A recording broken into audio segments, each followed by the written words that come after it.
नमस्कार दोस्तों, मेरा नाम है अंकित और स्वागत करता हूं आपका स्टडी क्रक्स पर। दोस्तों, आज की वीडियो में डिस्कस करेंगे इस हफ्ते के top 25 plus weekly current affairs के क्वेश्चंस जो कि आने वाले एग्जाम्स के लिए काफ़ी यूजफुल होंगे। So friends, welcome to Study Crux. अगर आप हमारे चैनल में नए हैं और वीडियो आपको पसंद आती है तब आप इस रेड बटन को क्लिक करके हमसे जुड़ जाएँ और इस वीडियो को अपने ज़्यादा से ज़्यादा दोस्तों तक शेयर करें। तो चलिए देखते हैं आज का पहला क्वेश्चन।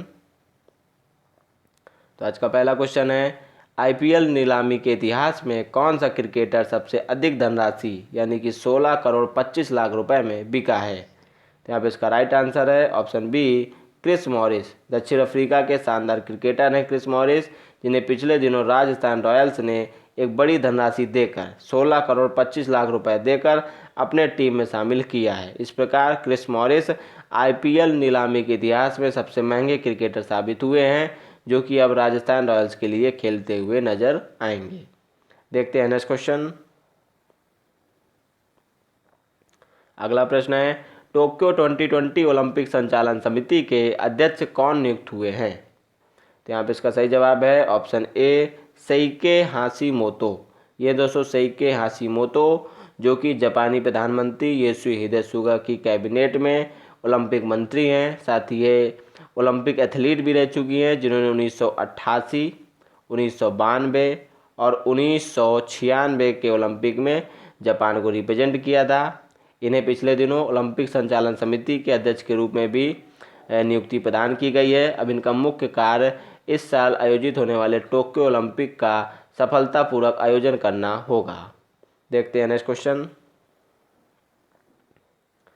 अगला प्रश्न है, traffic crash injuries and disabilities the burden on Indian society report को किस संस्थान ने जारी किया है। तो यहाँ पे इसका राइट आंसर है ऑप्शन डी, वर्ल्ड बैंक। पिछले दिनों वर्ल्ड बैंक ने traffic crash injuries and disabilities report जारी की। इस रिपोर्ट में वर्ल्ड बैंक ने बताया कि दुनिया भर में दुर्घटना के कारण जितनी डेथ होती हैं उसमें से केवल 11% जो है अपने देश भारत में होती हैं। तो ये एक जो महत्वपूर्ण जानकारी वर्ल्ड बैंक ने इस रिपोर्ट के माध्यम से भारत सरकार से साझा की है। तो बात करें दोस्तों वर्ल्ड बैंक की, तो 1944 में इसका गठन किया गया। वाशिंगटन डीसी में इसका हेडक्वार्टर है और डेविड मालपास इसके चेयरमैन हैं। अगला क्वेश्चन है, पीमो नामक इलेक्ट्रिक टू व्हीलर को किस आईआईटी के स्टार्टअप ने लॉन्च किया है। तो यहाँ पे इसका राइट आंसर है option A, IIT Madras. IIT Madras के स्टार्टअप ने एक इलेक्ट्रिक टू व्हीलर बनाया है जिसका नाम है पीमो। ये दोस्तों अपने आप में एक अनोखा इलेक्ट्रिक टू व्हीलर है, क्योंकि इसको चार्ज करने में एक स्मार्टफोन से भी की चार्जिंग से कम समय लगता है। तो इस प्रकार आपको याद रखना है कि पीमो नामक electric two wheeler IIT Madras द्वारा डेवलप किया गया है। अगला प्रश्न है, century life time service award 2020 किसने जीता है। तो यहाँ पे इसका सही जवाब है option D, Theodore Bhaskaran. Tamil Nadu के इतिहासकार और पर्यावरण के क्षेत्र में कार्य करने वाले व्यक्ति हैं थियोडोर भास्करन, जिन्हें पिछले दिनों सेंचुरी नेचर एनजीओ नामक संस्था ने century life time service award 2020 से सम्मानित किया है। यह पुरस्कार उनको पर्यावरण के क्षेत्र में बेहतर कार्य करने के लिए प्रदान किया गया है। अगला प्रश्न है, राज्यसभा में विपक्ष के नेता के रूप में किसे नियुक्त किया गया है। यहाँ पे इसका राइट आंसर है ऑप्शन बी, मल्लिकार्जुन खड़गे। ये दोस्तों 78 साल के मल्लिकार्जुन खड़गे, जो कि कर्नाटक में कांग्रेस के कद्दावर नेता हैं। यूपीए की गवर्नमेंट में ये केंद्र सरकार में मंत्री रह चुके हैं। पिछली लोकसभा में अर्थात 2014 से 19 के मध्य जो है ये लोकसभा में विपक्ष के नेता रह चुके हैं। अब गुलाम नबी आज़ाद के सेवानिवृत्त होने के बाद राज्यसभा में विपक्ष के नेता के रूप में नियुक्त किए गए हैं मल्लिकार्जुन खड़गे। अब 78 साल के खड़गे सत्ता पक्ष को घेरते हुए नजर आएंगे राज्यसभा में। अगला क्वेश्चन है, 86वीं राष्ट्रीय टेबल टेनिस चैंपियनशिप में महिला एकल का खिताब किसने जीता है। तो यहाँ पे इसका सही जवाब है ऑप्शन बी, मनिका बत्रा। दिल्ली की 25 साल की टेबल टेनिस प्लेयर हैं मनिका बत्रा, जिन्होंने हरियाणा के पंचकुला में आयोजित 86वीं राष्ट्रीय टेबल टेनिस चैंपियनशिप में महिला एकल का खिताब अपने नाम किया है। साथ ही आपको बता दें दोस्तों कि पिछले साल राजीव गांधी खेल रत्न पुरस्कार पाने वाले 5 लोगों में से मनिका बत्रा भी शामिल थीं। अगला प्रश्न है, पिछले दिनों नासा का अंतरिक्ष यान किस ग्रह के जिजेरो क्रेटर पर सफलतापूर्वक लैंड हुआ है? तो यहाँ पे इसका राइट आंसर है ऑप्शन बी, मंगल। मंगल दोस्तों इस समय अपने एक मिशन पे जुटा हुआ है। इसका मिशन का नाम है मिशन मंगल। इसके तहत यहाँ ये जो नासा है मंगल पर मानव बस्ती बसाना चाहता है। इसी क्रम में नासा का अंतरिक्ष यान जो है मंगल ग्रह के जिजेरो क्रेटर पर सफलतापूर्वक लैंड हुआ है। वहाँ से इसने वहाँ पर मानव की परिस्थितियों के अनुकूल नमूने इकट्ठे किए हैं और पुनः धरती की ओर लौट आया है। यहाँ पे आपको नासा का फुल फॉर्म बता दें, national aeronautics and space administration. 1958 में इसको इस्टेब्लिश किया गया। वाशिंगटन डीसी में इसका हेडक्वार्टर है। अगला प्रश्न है, उत्तर प्रदेश के किस जनपद को स्कॉच गोल्ड अवार्ड से सम्मानित किया गया है? तो इसका सही जवाब है ऑप्शन ए, अयोध्या। उत्तर प्रदेश के अयोध्या जनपद को कोविड-19 को रोकने के लिए साथ ही बेहतर प्रबंधन करने के लिए स्कॉच गोल्ड अवार्ड से सम्मानित किया गया है। दोस्तों स्कॉच एक एनजीओ है जो कि बेहतर कार्य करने के लिए लोगों को, संस्थाओं को सम्मानित करता है। पिछले दिनों स्कॉच चीफ मिनिस्टर अवार्ड जो है दिया गया था आंध्र प्रदेश के मुख्यमंत्री जगन मोहन रेड्डी को। अगला प्रश्न है, पिछले दिनों मध्य प्रदेश के किस जनपद का नाम बदलकर नर्मदापुरम करने की घोषणा की गई? तो यहाँ पे इसका सही जवाब है ऑप्शन सी, होशंगाबाद। मध्य प्रदेश के मुख्यमंत्री शिवराज सिंह चौहान ने घोषणा की कि होशंगाबाद का नया नाम नर्मदापुरम होगा। एक्चुअली में दोस्तों होशंगाबाद जो है इसका पहले से नाम ही नर्मदापुरम था, लेकिन उस समय एक आक्रांता होशंग साय ने यहाँ पर हमला किया, काफ़ी लूटपाट की और अपना शासन स्थापित किया और साथ ही नर्मदापुरम जो है होशंग साय के नाम से होशंगाबाद हो गया। अब मुख्यमंत्री ने पुनः घोषणा की है कि होशंगाबाद को उसके प्राचीन नाम नर्मदापुरम से फिर से प्रतिष्ठित किया जाएगा। अगला प्रश्न है, ऑस्ट्रेलियन ओपन 2021 पुरुष वर्ग के विजेता कौन है? तो इसका राइट आंसर है ऑप्शन बी, नोवाक जोकोविच। सर्बिया के स्टार टेनिस प्लेयर हैं नोवाक जोकोविच, जिन्होंने 9वीं बार जो है ऑस्ट्रेलियन ओपन का खिताब अपने नाम किया है। सबसे पहले वर्ष 2008 में उन्होंने यह खिताब अपने नाम किया था। महिला वर्ग में दोस्तों ऑस्ट्रेलियन ओपन 2021 की विजेता हैं जापान की टेनिस प्लेयर नाओमी ओसाका। इन दोनों के नाम आपको याद रखने हैं। देखते हैं अगला प्रश्न। अगला प्रश्न है, भारत का पहला डॉग पार्क किस शहर में स्थापित किया गया है? तो यहाँ पे इसका सही जवाब है ऑप्शन डी, हैदराबाद। हैदराबाद में लगभग 1.5 एकड़ की भूमि पर और 25 करोड़ रुपए की लागत से भारत का पहला डॉग पार्क बसाया गया है राज्य में। साथ ही हैदराबाद में ये जो है एक नया टूरिस्ट डेस्टिनेशन के रूप में उभर के आएगा। देखते हैं अगला प्रश्न। अगला प्रश्न है, युवा Bharat the heroes of today पुस्तक के लेखक कौन है? तो इसका सही जवाब है ऑप्शन बी, देवर सिंह भंडारी। देवर सिंह भंडारी ने एक बहुत ही अच्छी पुस्तक लिखी है जिसका नाम है युवा Bharat the heroes of today. इस पुस्तक में इन्होंने 60 से ज़्यादा जो है यूथ पर्सनालिटीज़ को इंक्लूड किया है, जिसमें राजकुमार राव हैं, रकुलप्रीत सिंह है, चित्रांगदा सिंह है, केंद्रीय खेल मंत्री किरण रिजिजू हैं और भी कई नामी गिरामी युवा खिलाड़ी हैं जिन्होंने विभिन्न क्षेत्रों में जाकर उल्लेखनीय सफलता अर्जित की है। अगला प्रश्न है, पिछले दिनों किस राज्य सरकार ने बड़े होटलों को उद्योग का दर्जा दिया है? तो इसका सही जवाब है ऑप्शन सी, केरल। दक्षिण भारतीय राज्य केरल ने पर्यटन को बढ़ावा देने के लिए राज्य में स्थित बड़े होटलों को उद्योग का दर्जा प्रदान किया है। केरल में दोस्तों देश का पहला डिजिटल विश्वविद्यालय भी खोला जा रहा है। देश का पहला जेंडर पार्क भी केरल में स्थापित किया जा रहा है। वर्तमान में केरल के मुख्यमंत्री हैं पी विजयन और राज्यपाल के रूप में यहाँ पर सेवाएं दे रहे हैं आरिफ मोहम्मद खान। देखते हैं अगला प्रश्न। अगला क्वेश्चन है, हाल ही में किस देश ने महिलाओं के लिए सशस्त्र बल में प्रवेश की अनुमति दी है? तो इसका सही जवाब है ऑप्शन बी, सऊदी अरब। सऊदी अरब ने अपने देश की महिलाओं को अब सिपाही, लांस कारपोरल और सार्जेंट जैसे पदों पर प्रवेश की अनुमति दे दी है।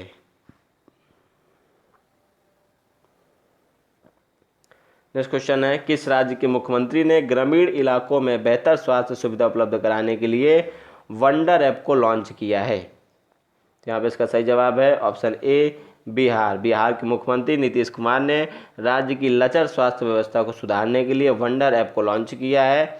इस ऐप के द्वारा ग्रामीण इलाकों में बेहतर स्वास्थ्य सुविधा को उपलब्ध कराने का उद्देश्य रखा गया है। बिहार में दोस्तों इस समय फागू चौहान राज्यपाल के रूप में अपनी सेवाएं दे रहे हैं और यहाँ पर लोकसभा की 40 सीटें हैं, ये आपको याद रखना है। देखते हैं नेक्स्ट क्वेश्चन। अगला प्रश्न है, पेपरलेस बजट प्रस्तुत करने वाला पहला राज्य कौन बन गया है? दोस्तों सबसे पहले 1 फरवरी को केंद्र सरकार द्वारा देश का पहला जो है पेपरलेस बजट प्रस्तुत किया गया। उसके बाद यूपी देश का पहला राज्य बन गया है जिसने पेपरलेस बजट प्रस्तुत किया है 22 फरवरी को।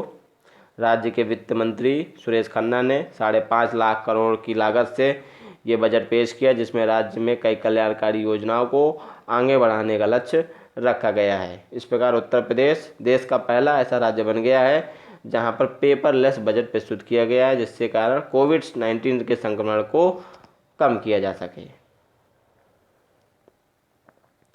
अगला प्रश्न है, Dada Saheb Phalke international film festival 2021 में बेस्ट एक्टर का अवार्ड किसने जीता है? तो इसका सही जवाब है ऑप्शन ए अक्षय कुमार। अक्षय कुमार ने अपनी फिल्म लक्ष्मी के लिए इस साल का दादा साहब फाल्के पुरस्कार अपने नाम किया है।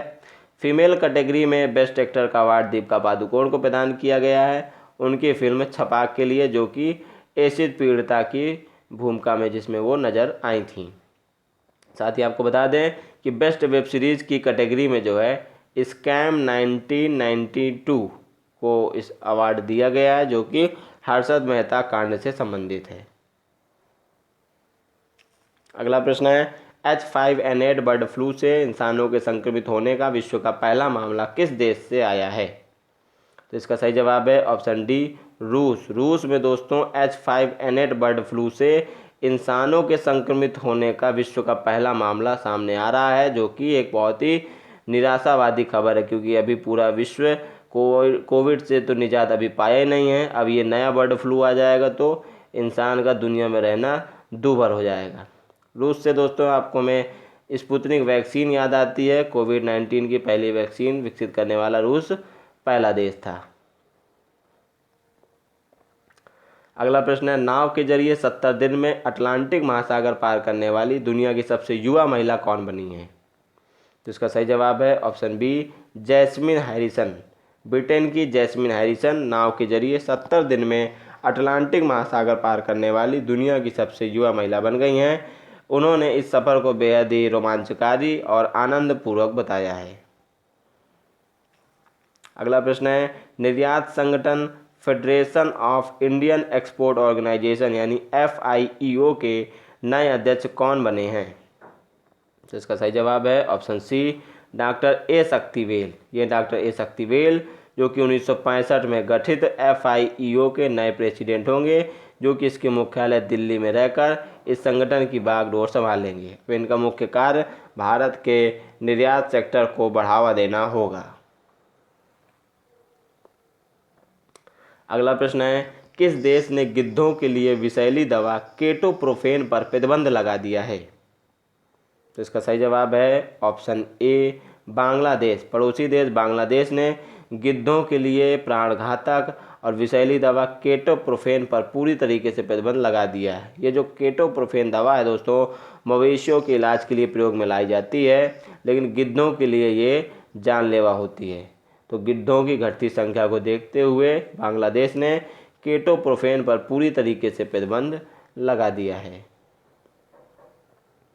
अगला प्रश्न है, किस बल्लेबाज ने अनअकैडमी में बहुस्त्री साझेदारी के तहत रणनीतिक निवेश किया है? यहाँ पे इसका सही जवाब है option C Sachin Tendulkar. Master blaster Sachin Tendulkar ने उभरते हुए एजुकेशन के प्लेटफॉर्म अनअकैडमी पे जो है एक बहुत ही बड़ा रणनीतिक निवेश करने की घोषणा की है। उन्होंने कहा कि इस प्लेटफॉर्म के द्वारा कई गरीब बच्चे भी एजुकेशन के क्षेत्र में आगे बढ़ रहे हैं, इसलिए वो इसको जो है प्रमोट करेंगे। साथ ही अनअकैडमी के जो CEO हैं गौरव मुंजाल, उन्होंने बताया कि सचिन तेंदुलकर अब उनके नए ब्रांड एम्बेसडर भी होंगे। अगला प्रश्न है, नाइजर देश के नए राष्ट्रपति के रूप में किसने शपथ ली है? इसका राइट आंसर है ऑप्शन बी मोहम्मद बेजोम। ये दोस्तों मोहम्मद बेजोम जो कि नाइजर की राजधानी नियामे में बैठकर मुद्रा नाइजर फ्रैंक को अंतर्राष्ट्रीय स्तर पर मजबूत करने का प्रयास करेंगे, मोहम्मद बेजोम। अगला प्रश्न है, राष्ट्रीय अनुसूचित जाति आयोग के नए अध्यक्ष कौन बने हैं? तो दोस्तों वर्ष 2004 में अनुसूचित जाति के लोगों के उत्थान के लिए इस कमेटी का गठन किया गया था, राष्ट्रीय अनुसूचित जाति आयोग का। और हर साल जो है कई लोग इसके अध्यक्ष बनते हैं, माफ़ कीजिएगा हर साल क्या, उन लोगों को इसका अध्यक्ष बनाया जाता है जो कि इस संगठन को बेहतर तरीके से चला सकें, अनुसूचित जातियों की समस्या जो होती है उनका बेहतर तरीके से निराकरण कर सकें। तो हाल ही में विजय सांपला जो है ये राष्ट्रीय अनुसूचित जाति आयोग के नए अध्यक्ष बने हैं। आइए अब देखते हैं सप्ताह के कुछ महत्वपूर्ण दिवस। तो 22 फरवरी को दोस्तों दुनिया भर में कई गर्ल्स ग्रुप, गर्ल्स क्लब द्वारा जो है विश्व चिंतन दिवस मनाया जाता है, जिसके कारण वो देश दुनिया में अपने भाई बहनों के सम्मानजनक स्थिति को बरकरार रख सकें। और इस बार की थीम आपको याद रखनी है पीस बिल्डिंग, यानी दुनिया में एक शांति का वातावरण हो, शांति की माहौल हो, जिसके कारण जो है दुनिया उन्नति कर सके। 24 फरवरी को केंद्रीय उत्पाद शुल्क दिवस मनाया जाता है। Central board for income tax and custom द्वारा ये दिवस मनाया जाता है। 28 फरवरी को राष्ट्रीय विज्ञान दिवस मनाया जाता है, क्योंकि इसी दिन 28 फरवरी 1928 को सीवी रमन ने रमन प्रभाव की खोज की थी। इस बार की आपको थीम याद रखनी है future of STI, impact on education, skills and work. तो दोस्तों वीडियो यहीं तक थी। वीडियो पसंद आई तो लाइक करें, कमेंट करें, अपने सजेशन दें और इस वीडियो को खूब शेयर करें। मिलेंगे नेक्स्ट वीडियो में, तब तक के लिए नमस्कार, जय हिंद, वंदे मातरम।